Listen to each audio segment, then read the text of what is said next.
আপনারে আমি ডাকছি একটা ব্যাপার লইয়া একটু আলোচনা করার লেখা। এই যে নতুন মেহমান আইতেছে, এটা তো গ্রামের হগলতেরে জানানো দরকার। নাহলে কেডা কোন সময় আবার কিতা মনে করবে এটা তো কোন যায় না। নতুন অতিথি কেডা কেডাইতাছে? কেটাইতেছে বাধা করে দিব? আমি তো কুস্তা বুঝতাম পারতাছি না, কেডাইতাছে লাল ভাই? আমি কইতে পারতাম না, মামা সাহেব রেজি গাও। আরে কিতা রে লাল, দেখছো নি বউ, তোরা তো বিষয়টা তো জানোস। তোরা আমার মন কয় হেরা একটু দুষ্টামি করতেছে। অমতি ভাই, লাল ভাই, কে রে তোমরা মামার লগে এরকম দুষ্টামি করতেছো কে রে? এটা কি কব ভাবি? মামার লাগে দুষ্টামি করতাম কেরে? আচ্ছা লাল ভাই তুমি কও, কেডা আইতাছে হেডা আমরা কেউ কিছু কইছে? না তা কয় নাই, তা আমার মনে কয় যে তোমার বিয়া শাদী নিয়ে কথা চলতেছে, মায়া পক্ষ দেখতে আইব। এইটা হইতে পারে, এইটা তো ভাইবে দেই নাই। লাল ভাই চুপ থাও না তুমি, খালি বেশি কথা কয়। তোমরা যে একটা ভাই হইব হেইডে কি বুইলা বই রইছো? ও এই কথা, আমি তো নতুন অতিথির কথা শুনি না ঘাবড়াই গেছিলাম। অহন তো বুঝছস, অহন চিন্তা করে ক কিতা করণ যায়। যা কবি চিন্তা ভাবনা কইরা কবি।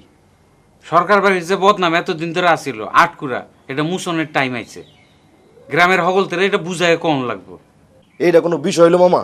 লাল ভাই কি করা যায় কসেন? কিছু তো একটা করণই লাগে, যেন গ্রামের সব মানুষ জানতে পারে যে নতুন অতিথি আইতেছে। কিন্তু কি করণ যায়? মামা সাহেব একটা কাম করেন যা, কতলা পোস্টার সেপ পেলাই সারা গ্রামের বাড়ির মধ্যে মনে করেন যে পোস্টার লেপা দিলাম। নতুন অতিথি আছে না, তার ছবি লাগাইয়া বাড়ির ঠিকানা অ্যাড্রেস ম্যাড্রেস সব দিয়ে আমার কাছে একবার মেসাকা করলাম।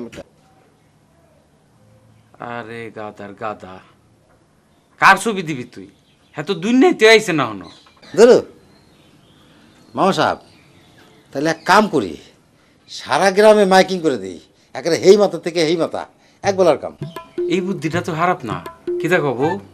মামা আমি একটা বুদ্ধি দেই, এক কাম করেন, গ্রামের হগলতের বাড়িতে মিষ্টি পাঠায় দেন।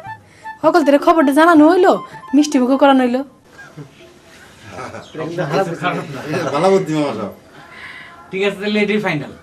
হ্যাঁ। হীরারে আইলে আমার লগে দেখা করতে কইও, হ্যালো এর কথা কয়ে সব ঠিকঠাক করুন না। আচ্ছা যাও সবার শেষ, তোমরা যার যার কাম যাও।